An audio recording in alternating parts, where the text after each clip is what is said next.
No, so this business of Indian politicians being asked, asking Kim David to do the job is a new angle, because what I have known so far and what has been published so far, Mr. Bleach, is that there were two other people. I think one of them was Hong Kong based, and the other was an ran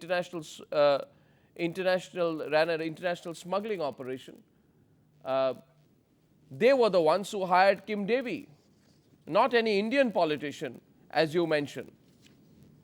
Well, no, they didn't hire Kim Davey.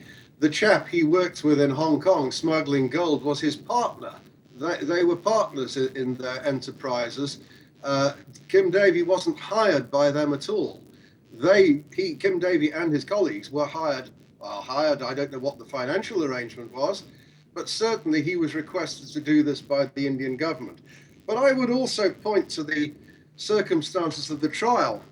For example, I've got here a couple of show cause notices issued by the trial judge in which he finds that the evidence of no less than 6 senior police officers was false and fabricated.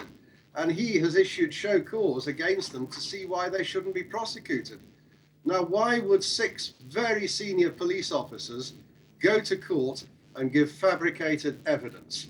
That's absolute nonsense. Nobody picked it up at the time, but there we have it. There is the order. I've got it in my hand. And that speaks for itself. 1 minute. Just by equal logic, it will be asked of you, Peter Bleach.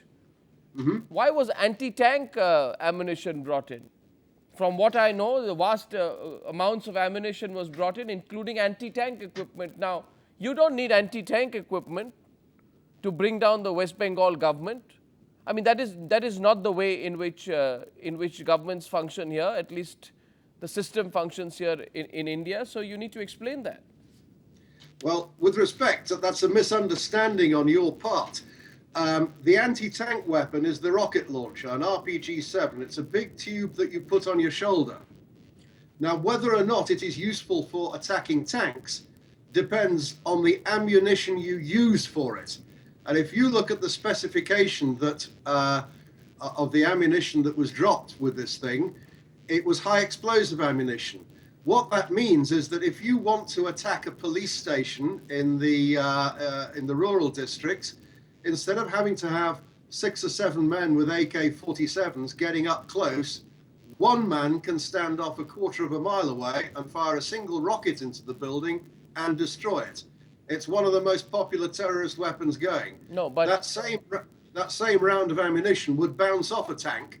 It's not designed for that. You can get anti-tank ammunition for that rocket, but this was not anti-tank ammunition that was... In this part of the interview, I asked both Kim and Peter how they came to the conclusion that the Indian government was involved, how exactly RAW and MI5 were coordinating, and whether it is true that the exact drop zones and coordinates of the plane carrying the arms was given to the Indian intelligence many, many months in advance. I can tell you as much as that RAW, the Research and Analysis Wing of India, was informed by external forces and approved of the arms drop months in advance of the arms drop. Which external forces? The communication was between the British intelligence MI5 and RAW. There was a British ex-intelligence officer on board the plane.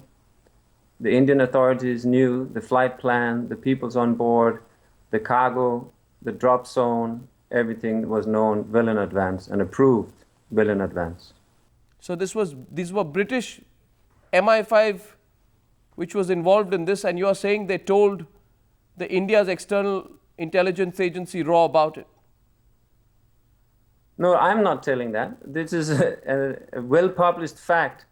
Go to the UK Parliament webpage and you will see the exact dates when MI5 conferred this whole matter to RAW. It is a matter of public knowledge that this coordination was taking place.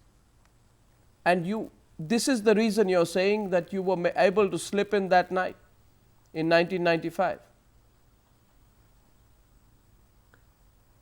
You flew I don't know who in their right. You flew into Sorry? Indian territory. You are saying you were allowed to fly in. The movement was facilitated. And you are saying the Indian government was told about it. Well, look at the gist of this. It is a matter of public record that RAW was informed on 3 defined dates by MI5 about the arms drop. The people on board, the plane, the drop zone, everything was informed. This is a matter of public record. I don't know who in their right mind would fly a plane from the arch enemy of Pakistan into Indian airspace with a load of clandestine weapons without having it cleared by with the Indian authorities. It is unthinkable to do that. So you're saying that you told the local police, they informed MI5, which is the British intelligence agency. In other words, the British government knew about it, and yet you came along with this plane. And you're saying that this was some kind of a sting operation that you were trying to carry out, that you would come on the plane and help authorities catch these people red-handed. Now, that's a fairly long-winded explanation, Mr. Beach. Well, you may say so. I have to say that it was never part of the plan that I would have been on that aircraft. That was due to circumstances beyond anybody's control much later on. But I've got here a copy of all the notes taken by the MI5 officer and the special branch officer who visited me. And it contains the full details that they passed to India. So whether or not I ended up on the plane, that's one aspect. Of course, I wish I hadn't been, but I couldn't do anything about that. But that doesn't alter the fact that the Indian government had absolute, full and detailed knowledge of every part of this.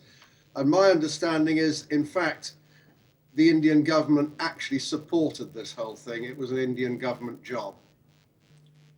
Kim Devi had said that he was contacted by an Indian politician to make the arms drop. And then he says there were a group of 24 Indian politicians who wrote a letter as well. But that's the kind of public lobbying that happens. Public lobbying does not always translate into direct action against people in your own state or against a state government or supporting an insurrection. Who is that politician? I don't know the names of any politicians. I can only look at the evidence